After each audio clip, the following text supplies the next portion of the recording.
ہے دین میں بھلائی دنیا و آخرت کی، پیغام شعیب کاشفی ہم سب کا رہنما ہے۔ الحمد للہ رب العالمین والعاقبۃ للمتقین والصلاة والسلام على سید المرسلین وقائد الاولین والآخرین وخاتم الرسل والنبیین وعلى آلہ واصحابہ وازواجہ وذریاتہ وجنودہ اجمعین، اما بعد فاعوذ باللہ من الشیطان الرجیم، بسم اللہ الرحمن الرحیم، یا ایہا الناس اتقوا ربکم الذی خلقکم من نفس واحدہ وخلق منها زوجها وبث منهما رجالا كثيرا ونساء واتقوا الله الذي تساءلون به والأرحام إن الله كان عليكم رقيبا، وقال تعالى يا أيها النبي قل لأزواجك وبناتك ونساء المؤمنين يدنين عليهن من جلابيبهن ذلك أدنى أن يعرفن فلا يؤذين۔ بزرگان محترم، معزز سامعین،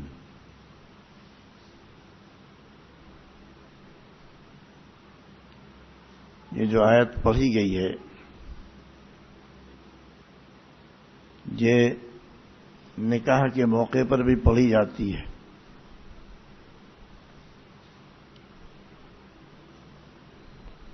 تین آیتیں پڑھی جاتی ہیں اور تینوں میں اللہ سے ڈرنے کی اور تقوی کی تعلیم دی گئی ہے، اس لیے کہ ایک اجنبی عورت میں ایک اجنبی مرد میں نکاح ہوتا ہے اور شادی ہوتی ہے تو یہ اندیشہ رہتا ہے کہ ایک دوسرے پر کہیں ایسا نہ ہو کہ ظلم کریں اور ایک دوسرے کی حق تلفی کریں۔ تو تقوی کے اس پر مشتمل جو آیت ہے وہ پڑھی جاتی ہے، وہ پڑھ کر کے سنائی جاتی ہے۔ یہ جو آیت شریفہ ابھی پڑھی گئی ہے اس کا ترجمہ ہے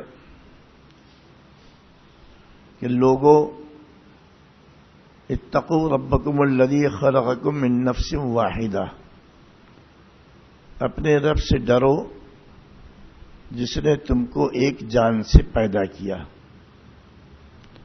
وخلق منها زوجها، اور اسی سے اس کی بیوی کو پیدا کیا، وبث منهما رجالا كثيرا ونساء، اور پھر ان دونوں سے بہت سارے عورتوں اور مردوں کو پیدا فرما، اور ڈرو اللہ سے جس کا نام لے کر کے، جس کے نام کے حوالے سے آپس کے معاملات طے کرتے ہو، اور رشتہ داری کے خلاف کے حقوق، رشتہ داروں کے حقوق کے خلاف ورزی کرنے سے بھی ڈرو۔ اس کا سرسری ترجمہ ہے۔ اس میں فرمایا کہ ایک مرد سے اور اس کی عورت سے دنیا میں انسانوں کو پھیلایا گیا ہے، نفس واحدہ سے۔ اس سے مراد ہے جیسا کہ مفسرین نے بیان فرمایا ہے، آدم علی نبینا وعلیہ الصلاۃ والسلام ہے اور حضرت حوا ہے۔ اکثر مفسرین نے لکھا ہے کہ حضرت حوا کو آدم علیہ السلام کی بائیں پسلی سے پیدا کیا گیا تھا،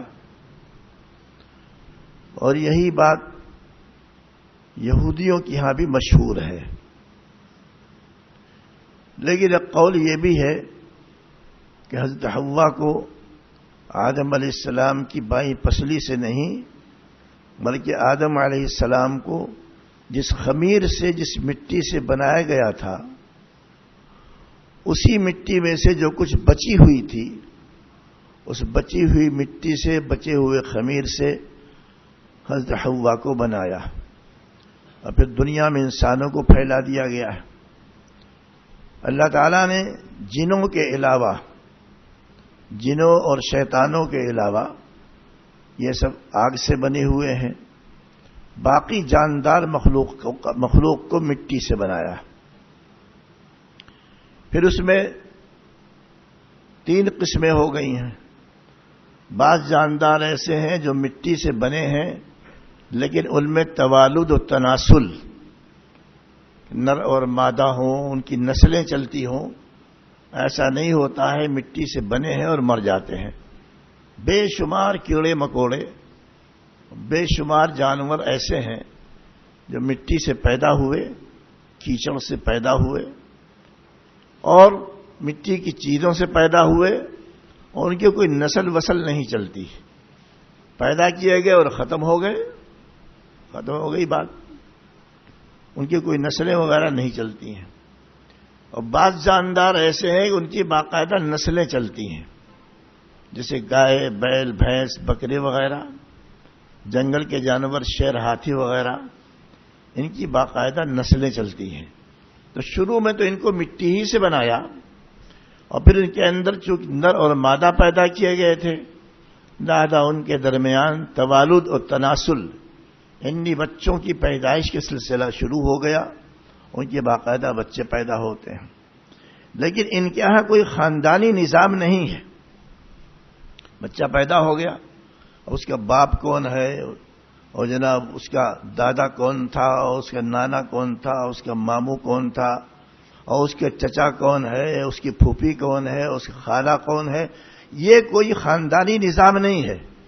مثلا ایک گائے کے بچہ پیدا ہوا، بچہ پیدا ہو گیا، اب اس کا باپ کون ہے، اس کا دادا کون ہے، اس کا نانا کون ہے، اس کے رشتہ دار کون ہے، کوئی سلسلہ ان میں نہیں چلتا ہے۔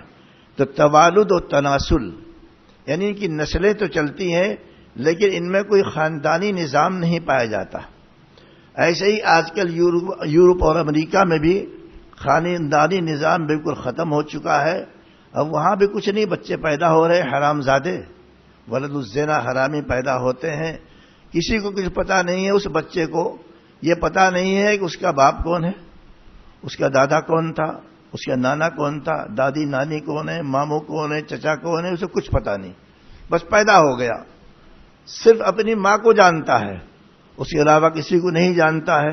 تو خاندانی نظام جو ہے یورپ امریکہ میں زنا کی کثرت کی وجہ سے ختم ہو چکا ہے۔ اور زنا کی کثرت کے بارے میں سرکار نے فرمایا تھا یکثر الزنا، بہت ساری نشانیاں قیامت کی ہیں، ان میں سے یہ فرمایا تھا زنا جو ہے بہت ہو جائے گا۔ اب تو زنا کا سلسلہ عرب ممالک میں کھلم کھلا شروع ہو گیا، پوشیدہ طور پر تو چلتا ہی تھا لیکن کھلم کھلا عرب ممالک میں زنا کا کاروبار چل گیا ہے، شراب چل گئی ہے، ساری بے حیائیاں چل گئی ہیں، تو پورے عالم میں زنا پھیل جائے گا۔ حرامیوں کی تعداد اندازہ یہ ہے کہ حلالی بچوں کے مقابلے بہت کم ہو جائے گی۔ اس لیے بعض ملکوں میں اگر کوئی فارم وغیرہ بھرنا ہوتا ہے اور اس میں بچے کا اور آدمی کے باپ کا نام لکھنا ہوتا ہے تو باپ کا خانہ ہی ختم کر دیا ہے، اس لیے کہ وہاں کے لوگوں کو معلوم ہی نہیں باپ کون ہے، ماں کا خانہ ہے، ماں کا نام لکھو، باپ کا نام ختم ہو گیا ہے۔ اس سے معلوم ہوتا ہے خاندانی نظام بالکل تباہ و برباد ہو چکا ہے۔ اور جیسے بکرے اور بکریاں اور بھیڑ اور بھیڑے اور گائے اور بیل اور بھینس اور بھینسیں ان کی اولاد پھیلی ہوئی ہے، ویسے انسانوں کی اولاد پھیل رہی ہے لیکن ان کے درمیان کوئی خاندانی نظام نہیں پایا جاتا۔ اسلام نے خاندانی نظام کو برپا کیا ہے، انسان ہے اس میں خاندانی نظام ہونا چاہیے، رشتے ہوں، ناطے ہوں، ایک دوسرے کے حقوق ادا کیے جائیں، صلہ رحمی کے حقوق ادا کیے جائیں، صلہ رحمی کی جائے، لیکن اوروں کے ہاں یہ چیز ختم ہو چکی ہے۔ اور آہستہ آہستہ ایسا لگتا ہے کہ مسلمان قوم بھی آہستہ آہستہ نعوذ باللہ من ذالک شاید یہ سلسلہ ختم ہو جائے، اللہ تعالیٰ وہ دن نہ لائے، تو انسانیوں کے اندر یہ جانوروں میں خاندانی نظام نہیں ہے. بچے تو پیدا ہوتے ہیں. اللہ تعالیٰ نے مٹی سے پیدا کیا انسان کو، آدم کو پیدا کیا، حوا کو پیدا کیا علیہم السلام. ان میں توالد و تناسل بھی ہے اور خاندانی نظام بھی ہے.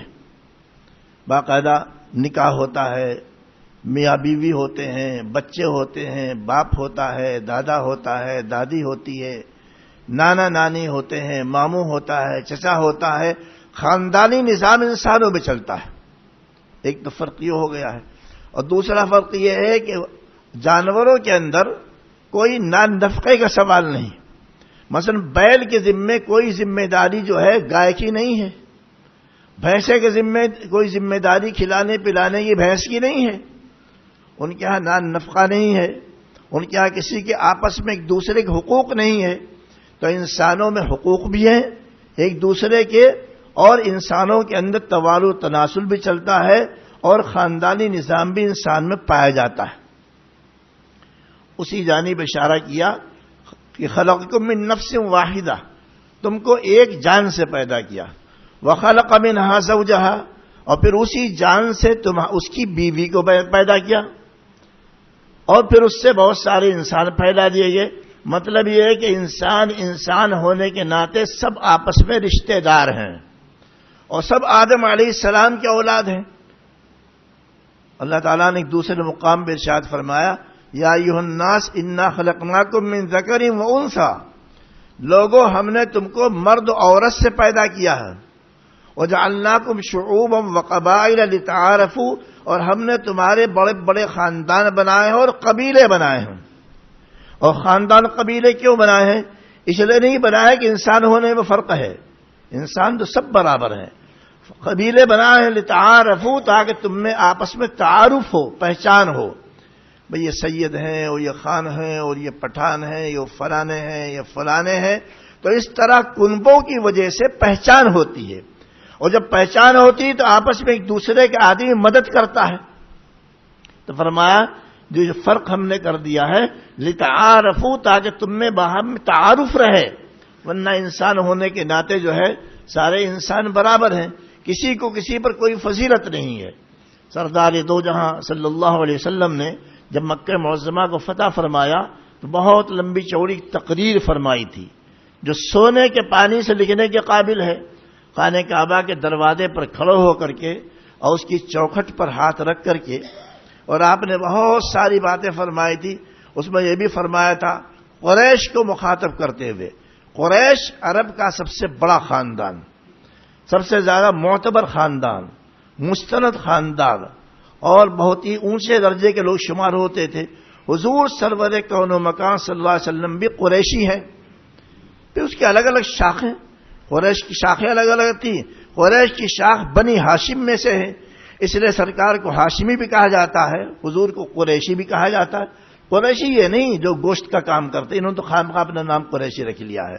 قریش وہ خاندان عرب کا، پورے علاقے ان کا بڑا ادب و احترام پایا جاتا تھا. اور ایک وجہ اور بھی تھی ادب و احترام کی کہ خانہ کعبہ کے یہ متولی تھے، اس کا انتظام کیا کرتے تھے خدا کے گھر کا، اور پورے عرب میں خدا کے گھر کا احترام تھا. اس کی نسبت سے کہیں بھی یہ لوگ جاتے تھے قریشی تو ان کی بڑی عزت کی جاتی تو بڑا احترام کیا جاتا تھا.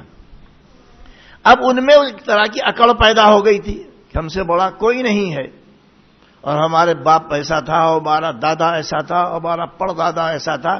اس طرح کی عقل اور بڑائی پیدا ہو گئی، فخر پیدا ہو گیا، غرور پیدا ہو گیا.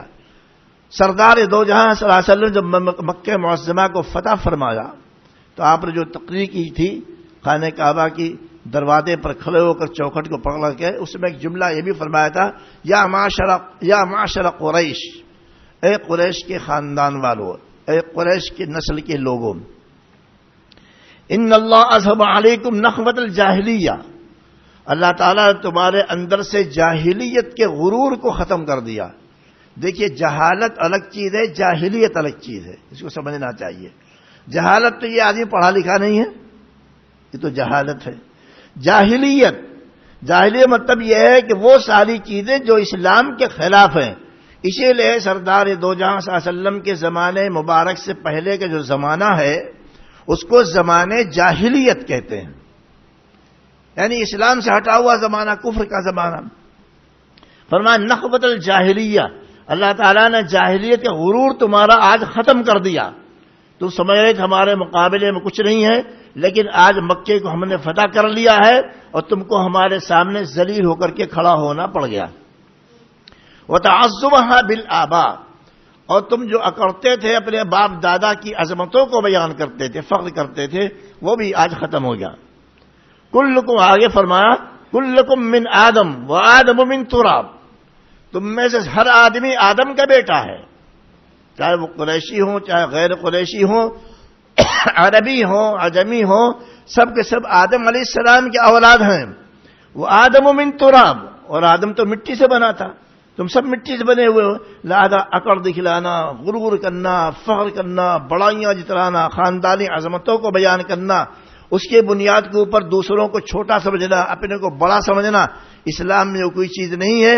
اور آگے فرما الا لا فضل لعربی علی عجمی ولا لعجمی علی عربی ولا لاسود علی احمر ولا لاحمر علی اسود الا بالتقوی، او کما قال علیہ الصلوۃ والسلام، فرمایا اور سن لو کان کھول کر کے، کسی عربی کو کسی عجمی پر، عجمی مانے غیر عربی جو عرب کے نہیں ہیں، جیسے ہندوستان وغیرہ کے لوگ ہیں، سن لو کہ کسی عربی کو کسی عجمی پر فضیلت حاصل نہیں ہے۔ یہ نہیں کہ صاحب سعودیہ والے بہت اونچے لوگ ہیں، ہندوستان والے ذلیل لوگ ہیں، اس کا کوئی تصور نہیں، سب برابر ہیں۔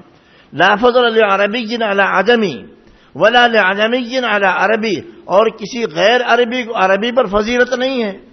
ولا لاسود علی احمر ولا لاحمر علی اسود، اور کسی کالے کو گورے پر کوئی فضیلت نہیں حاصل ہے، گورے کو کالے پر کوئی فضیلت نہیں ہے۔ ہاں اگر فضیلت کی چیز ہے تو الا بالتقوی، تقوی کی وجہ سے، جس میں دینداری زیادہ ہو وہی اونچا، وہی بلند ہے۔ اس لیے قرآن حکیم میں بھی یہ مضمون بیان فرمایا گیا کہ ان اکرمکم عند اللہ اتقاکم، تم میں سب سے زیادہ معزز اللہ کے نزدیک وہ ہے عزت والا جو تم میں سب سے زیادہ متقی، پرہیزگار، خدا سے ڈرنے والا، خدا کے دین پر چلنے والا، وہی سب سے زیادہ معزز ہے، اور کوئی معزز نہیں، سب برابر ہیں، پائے جاتے ہیں۔ تو اس آیت میں جو پڑھی گئی تھی، آدم کو پیدا کیا، حوا کو پیدا فرمایا، بتلانا ہے کہ تم انسان ہونے کے ناطے برابر ہو۔ اب اگر کچھ فرق ہوگا تو کمالات کے اعتبار سے فرق ہوگا، صلاحیتوں کے اعتبار سے فرق ہوگا، لیکن من حیث انہ انسان ہونے کے ناطے تم میں کوئی فرق نہیں ہے، ایک دوسرے کے برابر ہیں، ایک دوسرے کے حقوق ادا کرو، انسانیت تمہارے اندر ہونی چاہیے۔ اور پھر اللہ کے نام لے کر کے لوگوں سے اپنے کام بنواتے ہو، قسمیں کھا کر کے اپنا اعتماد قائم کرتے ہو۔ اول ارحام، رشتہ داریوں کا لحاظ کرو، صلہ رحمی سو کہتے ہیں۔ صلہ رحمی مطلب یہ ہوتا ہے رشتہ داری کا لحاظ کرنا، ان کی ضروریات پورا کرنا، ان کے حقوق ادا کرنا، ان کے ساتھ اچھا سلوک کرنا، یہ شریعت کا زبردست حکم ہے۔ عموماً اس کا لحاظ عام طور پر نہیں کیا جاتا ہے، قرآن نے اس کو حکم دیا ہے اور حدیثوں میں اس کی بڑی تاکید آئی ہے۔ صلہ رحمی، قطع رحمی سے منع کیا گیا ہے کہ رشتہ داری ختم کر دیا، تعلقات ختم کر دیے، بات چیت نہیں ہے، ملنا جلنا نہیں ہے، یہ بالکل ناجائز و حرام ہے۔ کم از کم ایک طرف سے تو کارروائی ہونی چاہیے، اب اگر دوسرا تعلق نہیں کرنا چاہے گا وہ گنہگار ہوگا۔ دونوں پہ جگہ پر اکڑے رہیں اور دونوں ایک دوسرے کے لحاظ نہ کریں تو یہ دونوں حرام کام کر رہے ہیں۔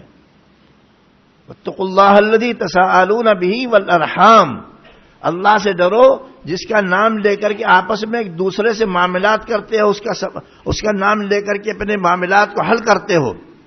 والارحام، ارحام رحم کی جمع، رحم کے معنی رشتہ داری، اس کو بیان فرمایا ہے۔ تو اب میں نے عرض کیا کہ انسانوں میں پایا جاتا ہے توالد و تناسل پایا جاتا ہے، اور رشتہ داریاں بھی پائی جاتی ہیں، اور عورت و مرد کا سلسلہ قائم فرمایا ہے، مذکر بنایا، مؤنث بنایا، مرد بنایا، عورت بنایا ہے، اور کچھ ایسی فطرت انسان کی رکھی ہے، مرد عورت کی جانب مائل ہوتا ہے، عورت مرد کی جانب مائل ہوتی ہے۔ اسی لیے یہ نہیں سمجھنا چاہیے کوئی آدمی بہت ہی بوڑھا ہو گیا ہے، بڑا بزرگ آدمی، 80 سال عمر ہو گئی، 90 سال عمر ہو گئی ہے، اب اس سے کیا پردہ کرنا؟ پردہ ہر آدمی سے ہے۔ اس لیے کہ انسان بوڑھا ہو جاتا ہے، اعضاء کمزور ہو جاتے ہیں، لیکن دل میں اس کے طرح طرح کے تصورات آتے ہیں، خیالات آتے رہتے ہیں، اس سے کوئی بری نہیں ہوتا ہے۔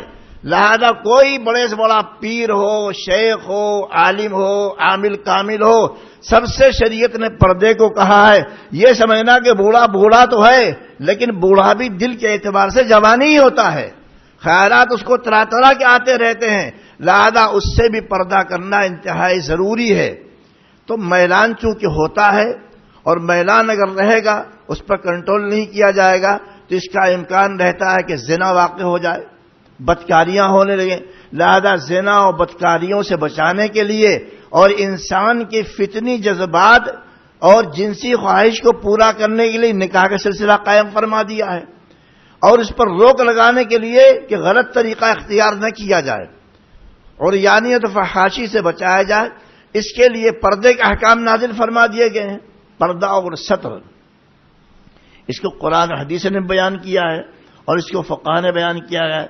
پردے کو حجاب بھی کہتے ہیں، اور ہے ستر۔ ستر اور پردے میں فرق ہے۔ ستر کیا چیز ہے؟ ستر کے معنی آتے ہیں اصل میں چھپانا۔ ستر کہتے ہیں ان جسم کے کچھ مخصوص حصوں کے چھپانے کو ستر کہا جاتا ہے، دوسروں کے سامنے کھولا نہ جائے، دوسروں سامنے کھولا نہ جائے۔ مرد کا ستر الگ ہے، عورت کا ستر الگ ہے۔ مرد کا ستر کیا ہے؟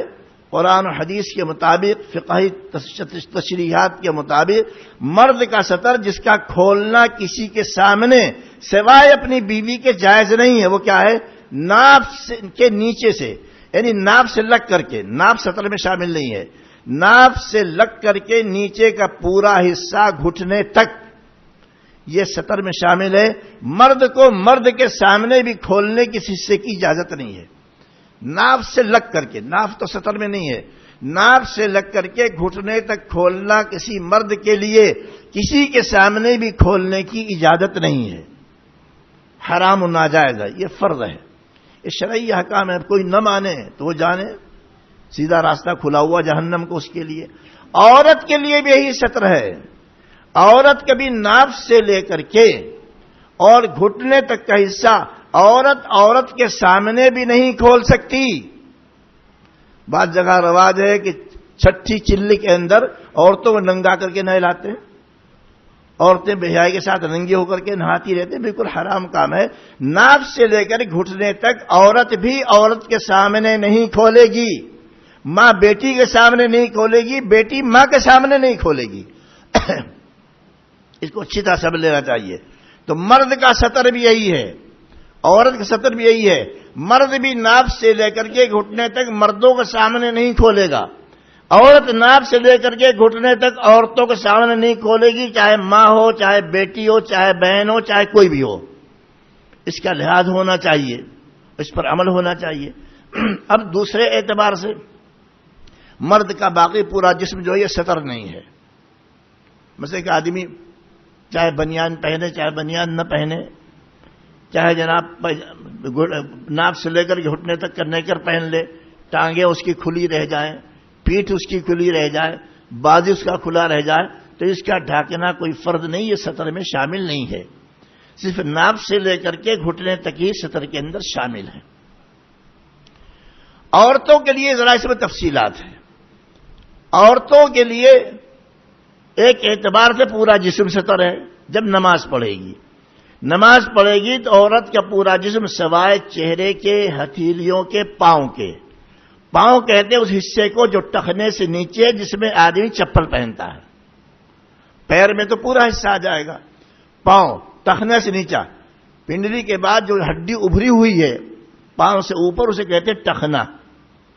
اسی لیے عورتوں کی شلوار ٹخنے سے نیچے تک ہونی چاہیے، ٹخنے سے اوپر شلوار نہیں ہونی چاہیے۔ عاقل و بالغ عورت کی، چھوٹی بچیوں کی بات چھوڑ دیجئے، عاقل و بالغ عورت کا جو شلوار ہے یا جو بھی کپڑا پہنتی ہے وہ ٹخنے سے، اس ٹخنا اس سے ڈھکا رہنا چاہیے۔ بات سمجھ میں آ رہی ہے آپ لوگوں نے؟ ٹخنے سے نیچے کا جو پاؤں ہے جس میں چپل پہنتے ہیں وہ عورت کے ستر میں نہیں ہے، لہذا نماز پڑھنے کے وقت میں چہرہ کھول سکتی ہے، ہاتھ کھلا رہے گا، ہتھیلی، ہاتھ کا مطلب یہ گٹے سے اوپر کا حصہ، ہتھیلی کھلی رہے گی، ہتھیلی ہے گٹے سے بات کا حصہ، اور پاؤں، یہ 3 چیزیں سطر میں نہیں ہیں، پورا جسم ڈھکا رہنا چاہیے جب کوئی عورت نماز پڑھتی ہے، اسی لیے باریک دوپٹہ استعمال نہ کرے۔ اور باریک دوپٹہ کون سے کہلائے گا؟ سر پر اگر اوڑھ لے تو بال کالے کالے اس کے اندر سے چمکے نہیں، جب دوپٹہ اوڑھ لے تو اس کے اوپر سے بال کالے کالے چمکے نہیں، پتہ نہ چلے بال ہے کہ نہیں، اتنا موٹا دوپٹہ ہونا چاہیے۔ اس لیے نمازی عورتیں جو دوپٹہ نماز کا الگ سے رکھتی ہیں، تو یہ تو عورت کا سطر ہو گیا نماز کے لیے۔ لیکن یہی عورت اگر غیر محرم کے سامنے آئے گی تو پھر اس میں ان اعضاء کو چھپانے کے ساتھ ساتھ چہرے کا بھی پردہ ہوگا۔ نماز کے لیے 3 اعضاء مستثنا ہیں، ہتھیلی، پاؤں، منہ، یہ کھلے رہیں گے، باقی ڈھکا رہے گا۔ غیر کے سامنے اگر آئے گی تو چہرہ بھی ڈھکنا ضروری ہے، وہ بھی ضروری ہے، چہرہ کا ڈھکنا یہ اس کے لازم کر دیا گیا ہے۔ قرآن حکیم میں ارشاد ہے، یا ایھا النبی قل لازواجک وبناتک ونساء المؤمنین یدنین علیہن من جلابیبہن، اے نبی کہہ دیجئے اپنی بیویوں سے، کوئی اس سے بچا ہوا نہیں ہے، کہہ دیجئے اپنی بیویوں سے، اپنی بیٹیوں سے، بنات کا لفظ استعمال ہوا ہے۔ ایک بات سمجھ لیجئے یہاں ٹھہر کر کے کہ حضور صلی اللہ علیہ وسلم کی کتنی تھی؟ 4 بیٹیاں تھیں، حضرت زینب، حضرت رقیہ، حضرت ام کلثوم، حضرت فاطمہ۔ فاطمہ زیادہ چہیتی، چھوٹی بیٹی تھی، ویسے چہیتی تو ساری بیٹیاں تھیں، یہ تھوڑی کہ کوئی ان سے جھگڑا تھا، لیکن فاطمہ کا مقام کچھ زیادہ ہی اونچا ہے، تو 4 بیٹیاں تھیں، اس لیے قرآن نے بنات کہا ہے۔ شیعہ سردار دو جہاں صلی اللہ علیہ وسلم کی ایک ہی بیٹی مانتے ہیں، فاطمہ، اور 3 بیٹیوں کا انکار کرتے ہیں، کہتے 3 بیٹیاں جو ہیں وہ سرکار کی بیٹیاں نہیں تھی، بلکہ وہ لے پالک تھی، کہہ لیجئے، سمجھ لیجئے، یا حضرت خدیجہ کے ساتھ آئی تھی، مطلب یہ حضور کی اصلی بیٹیاں نہیں تھی۔ اگر اصلی بیٹیاں نہیں تھی تو قرآن نے کیوں کہا بنات اپنی بیٹیاں؟ بیٹیاں تو جمع کے لیے بولا جائے گا نا، جبکہ کئی ایک ہو، لہذا قرآن کی آیت جو ہے ان کے عقیدے کی تردید کر رہی ہے۔ حضور کے 4 بیٹیاں تھیں، خالی ایک ہی بیٹی نہیں تھی، اگر ایک ہی بیٹی ہوتی تو فرمایا جاتا قل لازواجک وبنتک، اپنی بیویوں سے کہہ دیجیے، اپنی بیٹی سے کہہ دیجیے، بنات کہا ہے، جمع کا صیغہ استعمال کیا ہے، معلوم ہوا یہ ساری سرکار کی بیٹیاں تھیں، اصلی تھیں، نسلی تھیں، یہ حضور کی بیٹیوں سے خارج نہیں ہیں۔ ونساء المؤمنین، اپنی بیویوں سے، اپنی بیٹیوں سے، تمام مسلمانوں کی عورتوں سے قیامت تک جتنی بھی آئی ہیں، کیا کہہ دیجئے؟ یدنین علیہن من جلابیبہن، اپنے اوپر سے اپنی چادروں کے پلوں لٹکا لیا کریں۔ جلباب عربی میں کہتے ہیں بڑی چادر کو، چادرہ۔ پہلے زمانے میں جب برقعے کا رواج کم تھا تو پردہ نشین عورتیں جو بڑی سی چادر ہوتی ہے، چوڑی، پوری سر پر سے ڈال کر کے اور ذرا سا سامنے لٹکا لیا کرتی تھی راستہ دیکھنے کے لیے، اور پورا جسم ڈھک لیا کرتی تھی، اس بڑی سی چادرہ کو کہتے ہیں جلباب، چھوٹی چادر کو نہیں کہتے جلباب۔ فرمایا یدنین علیہن من جلابیبہن، اپنی جلباب، مطلب یہ کہ بڑی چادر جسے پورا جسم ڈھکا ہوا ہے، اس کو اس انداز سے اوڑھیں کہ سر کے اوپر سے چہرے پر لٹکائیں، تو ظاہر بات چہرے کا پردہ ہو جائے گا، اور آنکھ ذرا کھلی رہے گی، راستہ دیکھنے کے لیے کافی ہے۔ من جلال ذالک ادنا، اور کیوں؟ اس سے معلوم ہو جائے گا ایک شریف عورت ہے، یہ بازاری آوارہ کھلاڑی نہیں ہے، بدمعاش قسم کی جو سب کو منہ دکھاتی پھرتی ہے۔ یدنین علیہن من جلابیبہم ذالک ادنا ان یعرفن فلا یؤذون، یہ طریقہ بہت مناسب ہے، پہچان لی جائیں گی، شریف عورت ہے، ولا یؤذین، ان کو کوئی ستائے گا نہیں، یہ فرمایا گیا ہے۔ تو معلوم ہوا کہ چہرے کا پردہ ہے، البتہ چہرے کا پردہ ایسا نہیں کہ آنکھیں بند کر لے، بس چہرے کے اوپر سے، سر کے اوپر سے پلوں کو لٹکا لے تاکہ راستہ وغیرہ دکھے، اور صاف طریقے پر اس کا منہ نہ دکھے، اس لیے کہ منہ جو ہے یہ تو انسان کے جسم میں سب سے پرکشش عضو ہے،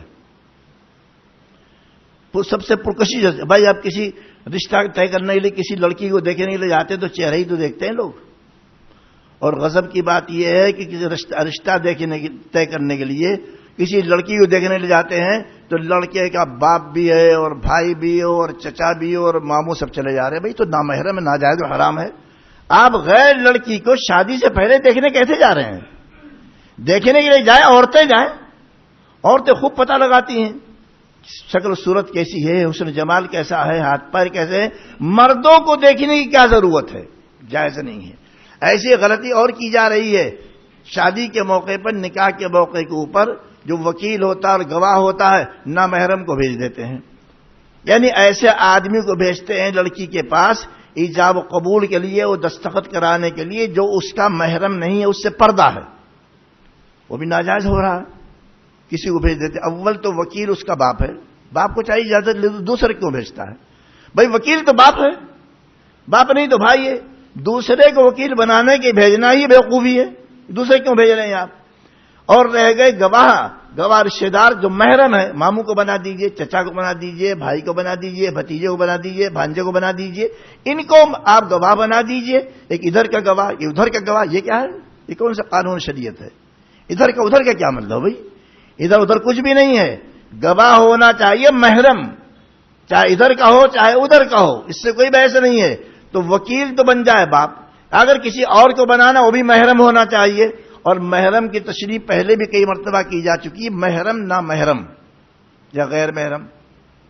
محرم کہتے ہیں اس شخص کو جس سے کبھی نکاح نہیں ہو سکتا، اسے کہتے ہیں محرم. جیسے باپ، بھائی، بھتیجا، بھانجا، ماموں، چچا، اس سے لڑکی کے نکاح تو نہیں ہو سکتا. یہ سب محرم ہے. محرم کو جانا چاہیے. غیر محرم ان لوگ کہتے ہیں جن سے کبھی نہ کبھی نکاح ہو سکتا ہے. جیسے چچا زاد بھائی ہے، اس سے نکاح ہو سکتا ہے. پھوپھی زاد بھائی ہے، خالہ زاد بھائی ہے، ماموں زاد بھائی ہے، ان سے نکاح ہو سکتا ہے. جن سے نکاح ہو سکتا ہے وہ نامحرم، جن سے نکاح نہیں ہو سکتا وہ محرم. نامحرم سے پردہ ہے کہ پورا جسم بھی ڈھکے اور چہرہ بھی ڈھک لیں، بس تھوڑا سا کھلا رہے راستہ واسطہ دیکھنے کے لیے. نامحرم سے پردہ ہے. وہ نامحرم کی دو قسمیں ہیں. نامحرم رشتہ داری بھی ہوتا ہے، نامحرم غیر آدمی بھی ہوتا ہے. بھائی جتنے محلے میں رہتے ہیں سب نامحرمی تو، اور رشتہ دار بھی نامحرم ہوتے ہیں، جیسے چچا زاد بھائی، خالہ زاد بھائی، ماموں زاد بھائی، پھوپھی زاد بھائی وغیرہ. یہ رشتہ دار نامحرم ہے. رشتہ دار بھی نامحرم ہوتا ہے، غیر رشتہ دار بھی ہوتا ہے. دونوں سے عورت کا پردہ ہے. چہرے کا بھی پردہ ہے. یدنین علیہن من جلابیبہن سے معلوم ہوا کہ چہرے کو ڈھکنا عورت کے لیے بہت ضروری ہے. صرف اتنا کھلا رہے کہ راستہ واسطہ اس کو دکھ جائے، لیکن پورا چہرہ نہ کھلا رہے. چہرے کی پرکشش ہے. تو شادیوں میں رشتہ طے کرنے کے لیے جب جاتے ہیں شادی کے موقع پر تو ظاہر بات چہرہ ہی دیکھ کر کے آتے ہیں. ایک ہندی شاعر ہے مکند، اس کا شعر بڑا اچھا ہے. وہ کہتا ہے دل کی نہیں تقصیر، تقصیر مانے غلطی، کمی. دل کی نہیں تقصیر مکند آنکھیں ہیں ظالم. دل کی نہیں تقصیر مکند آنکھیں ہیں ظالم. وہ جا کے نہ لڑتی یہ گرفتار نہ ہوتا. تو سب سے پہلے چہرے سے تو کنیکشن قائم ہوتا ہے. لہذا چہرہ نہیں ڈھکا رہے گا تو پورا جسم ڈھکنے کیا فائدہ؟ بھائی اگر کسی گھر میں کھڑکیاں بھی ہیں، دروازے بھی ہیں، کھڑکیاں پوری بند کر دی آپ نے، ٹھیک ہے، یعنی پورا جسم عورت کا ڈھک دیا، ٹھیک ہے، اور دروازہ کھلا رکھا تو چور تو اس سے آئے گا. چور سے بچنا ہے تو کھڑکی بند کیجئے، دروازہ بھی بند کیجئے. تو چہرہ تو دروازہ ہے، یہ مرکز حسن ہے. یہ اگر کھلا رہے گا تو پورا جسم ڈھکنے کا فائدہ کیا ہوا بھائی؟ اس لیے پورا جسم ڈھکنے کے ساتھ ساتھ چہرہ ڈھکنا چاہیے. محرم سے بھی، نامحرم سے، چاہے نامحرم رشتہ دار ہو، سمجھ لیجیے اچھی طرح، چاہے نامحرم رشتہ دار ہو چاہے نامحرم غیر رشتہ دار ہو، دونوں سے پردہ ہے. اب ایک سوال کو حل کر لیجئے. وہ سوال یہ ہے کہ بعض نامحرم ایسے ہیں کہ ان کا گھر میں آنا جانا بہت رہتا ہے، مشترکہ فیملی ہے، خاندان کے بہت سارے لوگ، بڑا سے گھر اسی میں رہتے ہیں. تو ظاہر بات ہے پھر وہ عورت پردہ کیسے کرے گی؟ لوگ آ رہے ہیں جا رہے ہیں، آ رہے ہیں جا رہے ہیں، کہ گھر میں برقع اوڑھ کر کے بیٹھی رہے گی، چادر لپیٹ کر بیٹھی رہے گی؟ اس سوال کا جواب فقہاء نے دیا ہے اگر کہیں ایسا ماحول ہے کہ گھروں میں نامحرم رشتہ داروں کا آنا جانا یہ سلسلہ بہت زیادہ ہے اور ساتھ میں رہنے کی اتفاق بہت ہوتا ہے، تو ایسے موقع پر چاہیے کہ عورت پورا جسم ڈھک کر کے گھونگھٹ نکال کر کے نامحرم کے سامنے آ سکتی ہے، پورا جسم ڈھک کر کے گھونگھٹ. مگر فکر لیجئے ماموزاد بھائی آ گیا اور آتے رہتے ہیں وہ ایسے رشتے دار. اب یہ تو ہے نہیں کہ برقع اوڑھ کر کے بیٹھ جائے گی، اب اس کے سامنے آنا ہے تو باقاعدہ سر ہے، گردن ہے اور پورا جسم ڈھک کر کے گھونگھٹ نکال کر کے اس کے سامنے آ سکتی ہے. اتنی گنجائش دی ہے فقہا نے کتاب و سنت کی روشنی میں. اور جو ایسے نامحرم رشتے دار ہیں کبھی کبھار ان کا آنا، ان کے سامنے پورا پردہ کرنا چاہیے. یہ مسئلہ ہے، اس کو ذہن میں رکھ لیجئے. چند مسائل ایسے جس میں مسلمانوں سے بہت غلطی اس دور میں ہو رہی ہے. ایک تو یہی پردے کے معاملے میں پردہ تقریباً ختم ہو چکا ہے، اس کا کوئی لحاظ نہیں کیا جاتا ہے. ہاں، نامحرم رشتہ دار کے سامنے گھونگھٹ نکال کر آنے کی اجازت تو ہے، لیکن ساتھ میں بیٹھنا، ہنسی مذاق کرنا، خلط ملط رہنا یہ جائز نہیں ہے. ایک طرح سے ریزرو رہنا چاہیے، الگ تھلگ رہنا. ضرورتاً اگر سامنے آنا ہوا ہے گھونگھٹ نکال کر کے تو بھی الگ تھلگ رہنا چاہیے. ساتھ میں کھانا، ہنسی مذاق کرنا، بات چیت کرنا اور جناب اس طرح کا اختلاط رکھنا اس کی اجازت نہیں ہے. اس زمانے میں پردے کے مسئلے پر عمل بہت کم ہے، بہت کم گھرانوں میں، کہیں بالکل نہیں ہے، کہیں تھوڑا بہت اس کا لحاظ کیا جاتا ہے. دوسرے، اس زمانے میں وراثت تقسیم نہیں کی جا رہی ہے، لڑکیوں کو دیتے ہی نہیں، بل لڑکے صرف دبا کر کے بیٹھ جاتے ہیں. یہ بہت خطرناک چیز ہے. اس لیے کہ وراثت تقسیم کرنا یہ تو فرائض میں سے ہے. جیسے نماز روزہ فرض ہے، وراثت تقسیم کرنا فرض ہے. ہاں، اگر سارے رشتہ دار جو کہ بالغ ہیں وہ اجازت دے دیں میرا وراثت کے مال کو کسی کو استعمال کرنے کے لیے تو جائز ہے. لیکن اگر اجازت نہیں دیا ہے تو جائز نہیں، باقاعدہ تقسیم کرنا چاہیے. اور نابالغ کی اجازت کا بھی اعتبار نہیں ہے. اور ایک مثال لے لیجئے، مثلا کسی آدمی کا انتقال ہوا، اسے لا کر کے صاحب چاول ہے اور دال ہے اور شکر ہے اور تیل ہے اور جناب نہ جانے دنیا بھر کی چیزیں لا کر کے رکھی تھیں، پھل فروٹ، رات میں انتقال ہو گیا. اگر یہ سب چیزیں سب کے لیے مباح نے اس نے نہیں کر دیا، بھائی سب کا لیا ہے، یہ میرا نہیں ہے، تو اس کا انتقال ہو گیا. اب اس کا لایا ہوا جو شام کو پھل فروٹ لے کر کے آیا تھا اور شکر لے کر کے آیا تھا اور چائے کی پتی لے کر کے آیا تھا اور دودھ لے کر کے آیا تھا اور ماچس کی ڈبیا لے کر کے آیا تھا، یہ ساری چیزیں وراثت کی ہیں. فوری طور پر تالا لگا دینا، اب اسے استعمال کوئی نہیں کرے گا، بالکل ختم. کہاں سے کھائیں گے؟ بازار سے لا کر کے کھاؤ، کچھ بھی کرو، استعمال نہیں کر سکتے. ایک بزرگ کا واقعہ ہے، کوئی عالم تھے بڑے، وہ کسی مریض کے پاس اس کی مزاج پرسی کے لیے گئے. ابھی اس کے سامنے بیٹھے ہوئے تھے، اس کا انتقال ہو گیا، فوراً چراغ بجھا دیا. لوگوں نے کہا حضرت چراغ کیوں بجھا دیا؟ کہا چراغ میں تیل اس کا ہے، اب یہ مال وراثت بن گیا، اب یہ استعمال نہیں ہوگا. ہاں، سب وارثین اگر موجود ہیں، جتنے وارث ہوتے ہیں لڑکا اور لڑکی اور فلاں اور ان میں کوئی نابالغ نہ ہو، اگر وہ اجازت دے دیں تو یہ چراغ جلے گا، ورنہ ان کی اجازت بغیر چراغ نہیں جلے گا. اپنا تیل لا کر کے بازار سے چراغ جلاؤ. سمجھے کتنا نازک مسئلہ ہے. لہذا کوئی چیز استعمال نہیں ہو سکتی ہے. اور آج کل کیا ہو رہا ہے؟ سب چیزیں کھاتے ہیں، پکاتے ہیں، کھلاتے ہیں، دعوتیں کرتے ہیں اور سارا مال مرنے والے کا ہے. تو سب کھانے والے سب گنہگار ہیں، سب حرام کا کھا رہے ہیں.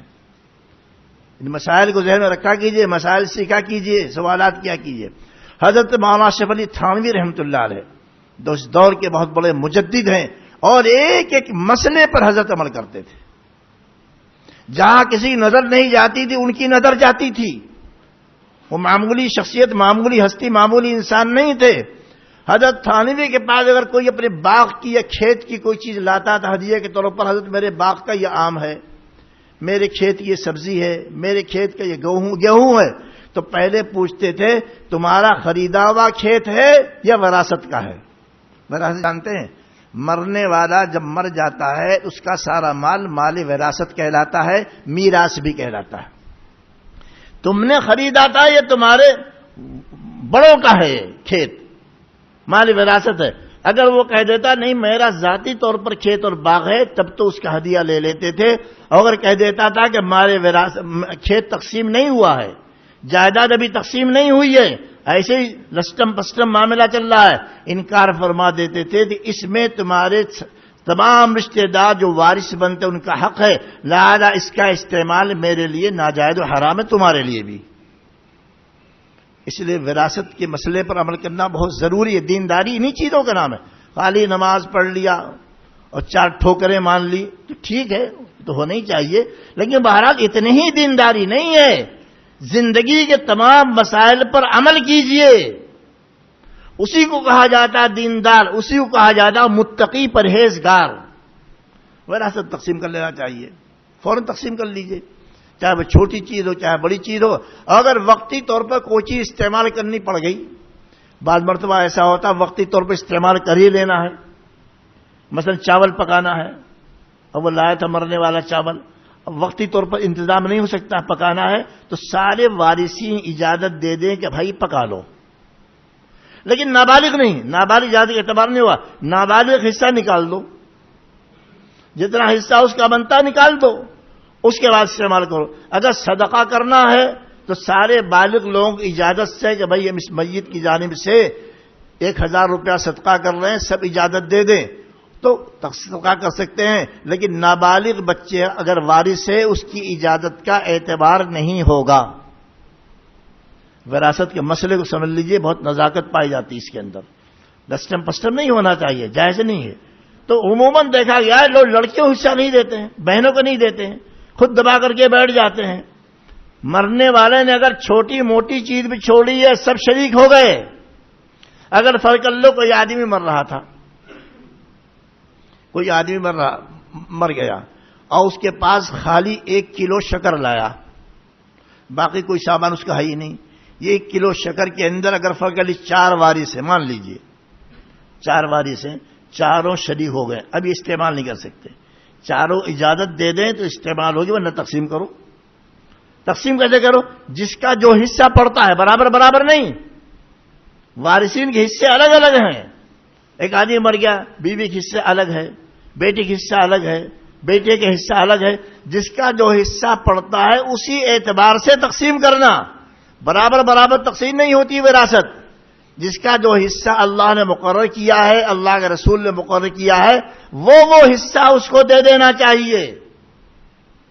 تو اگر ہنگامی طور پر کسی چیز کے استعمال کی ضرورت پیش آ گئی ہے اور ابھی وراثت تقسیم نہیں ہوئی ہے باقاعدہ، اور ہنگامی طور پر ضرورت پیش آ گئی ہے، تو سارے بالغ ورثہ کی اجازت سے وہ چیز استعمال ہوگی، لیکن نابالغ کی اجازت کے اعتبار نہیں ہے۔ اگر نابالغ کے حصے میں 100 گرام شکر آتی ہے، 100 گرام نکال کر کے اسے دے دو،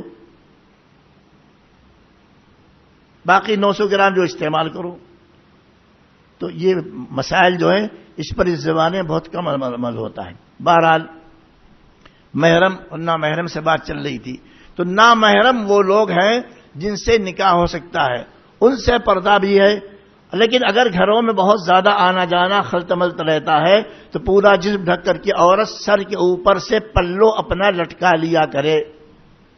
تو ایک تو وراثت پر عمل نہیں ہو رہا ہے، دوسرے پردے کے مسئلے عمل نہیں ہو رہا ہے۔ اب 2 مسئلے ہو گئے، ایک تو نماز میں کیا ہونا چاہیے وہ معلوم ہو گیا، پورا جسم ڈھکا رہے، چہرہ کھلے رہے گا، ہتھیلی کھلی رہے گی، پاؤں کھلا رہے گا۔ عورت کے سامنے جسم کا پورا حصہ کھول سکتی ہے اگر ضرورت پیش آ جائے، لیکن ناف سے لے کر کے گھٹنے تک نہیں کھولے گی۔ مرد بھی مرد کے سامنے ناف سے لے کر کے گھٹنے تک نہیں کھولیں گے، یہ الگ مسئلے ہو گئے۔ اگر کوئی بوڑھی عورت ہے اس کے پردے کا کیا ہوگا؟ بوڑھا مرد ہے تو اس سے مرد سے تو پردہ کرنا ہے، لیکن بوڑھی عورت اگر ہے، بوڑھی عورت کے بارے میں فقہاء نے لکھا ہے قرآن کی آیت کی روشنی میں، اگر بوڑھی عورت ہے پھر بھی اس کے اندر کچھ نہ کچھ چمک دمک ہے، کچھ نہ کچھ کشش ہے، تو اس عورت کو بھی نوجوان عورت کی طرح اس بڑھیا کو پردہ کرنا پڑے گا۔ اور اگر بہت ہی کھسٹ ہے، اسے خود بھی نکاح کا خیال نہیں آتا، اسے خود بھی مردوں کا خیال نہیں آتا، نہ کوئی اس کی جانب مائل ہوگا، اتنی بوڑھی ہو چکی ہے، تو ایسی بوڑھی عورت کے لیے دوسروں کے سامنے برقعے ارقے اوڑھنے، چادر وادر اوڑھنے کی ضرورت نہیں ہے. سر کھول سکتی ہے، منہ کھول سکتی ہے، چہرہ کھول سکتی ہے. ایسی بوڑھی عورت، اس کے لیے کوئی چہرے کا، سر کا، گردن کا، منہ کا، چہرہ منہ ایک ہی چیز ہے، اس کا کوئی پردہ نہیں ہے، وہ دوسروں کے سامنے آ سکتی ہے ایسی بوڑھی عورت. لیکن جسم کے باقی حصے نہیں کھولے گی، پیٹ نہیں کھولے گی، پیٹھ نہیں کھولے گی، رانے نہیں کھولے گی، ہاتھ کھول سکتی، ہاتھ، سر، چہرہ. اتنا بوڑھی عورت کسی کے سامنے بھی کھول سکتی ہے، کیونکہ اس کے جانب کسی کوئی میلان نہیں ہوگا، لیکن باقی حصہ اس کا کھلا نہیں رہے گا. والقواعد من النساء اللاتي لا يرجون نكاحا فليس عليهن جناح ان يضعن ثيابهن غير متبرجات بزينة وان يستعففن خير لهم. آگے فرما دیا اجازت دینے کے ساتھ ساتھ، لیکن اگر بہت بڑھیا بھی اپنا چہرہ وغیرہ ڈھانک لے تو اچھا ہے. آگے یہ بھی کہہ دیا چہرہ کھولنے کی، ہاتھ کھولنے کی، سر کھولنے کی بہت بڑھیا کو اجازت تو ہے، لیکن آگے اللہ تعالیٰ نے فرمایا لیکن اگر یہ چہرہ بھی نہ کھولے تو زیادہ اچھا ہے، کھولنا چاہے تو کھول بھی سکتی ہے. اب رہ گئے، دیر بہت ہو جاتی ہے، اب رہ گئے محرم رشتہ دار، یعنی وہ لوگ جن سے عورت کا نکاح نہیں ہو سکتا ہے، باپ ہے، بیٹا ہے، بھتیجا ہے، بھانجا ہے، ماموں ہے، چچا وغیرہ. یہ ہے محرم، ان سے نکاح نہیں ہو سکتا ہے. ان کے سامنے عورت کون کون سے اعضاء کھول سکتی ہے؟ نامحرم کے سامنے رشتہ داروں، غیر رشتہ داروں، پورا جسم ڈھانکنا، چہرہ بھی ڈھانکنا. لیکن محرم اگر ہے، باپ ہے، بیٹا ہے، چچا ہے، ماموں ہے، اور اسی طریقے سے یہ بھتیجا ہے، بھانجا ہے، یہ محرم ہے. ان کے سامنے عورت کیا کھول سکتی ہے؟ ان کے سامنے عورت اپنا سر بھی کھول سکتی ہے، چہرہ بھی کھول سکتی ہے، گردن بھی کھول سکتی ہے، گلا بھی کھول سکتی ہے، ہاتھ بازو بھی کھول سکتی ہے، پنڈلی بھی کھول سکتی ہے. صرف پیٹ، پیٹھ اور گھٹنے تک کا جسم یہ ان کے سامنے نہیں کھول سکتی. مثلا باپ ہے، بال کے سامنے بیٹی کا سر بھی کھلا رہ سکتا ہے، گردن کھلی رہ سکتی ہے، گلا کھلا رہ سکتا ہے، بازو کھلے رہ سکتے ہیں، پنڈلی کھلی رہ سکتی ہے، یہ سب کھلا رہ سکتا ہے. ہاں، پیٹ سے لے کر کے گھٹنے تک باپ کے سامنے بھی نہیں کھولا جائے گا، بھائی کے سامنے بھی نہیں کھولا جائے گا، ماموں کے سامنے بھی نہیں کھولا جائے گا، چچا کے سامنے بھی نہیں کھولا جائے گا. ویسے ڈھکے رہیں، ادب کا لحاظ یہ کہ ڈھکنا چاہیے.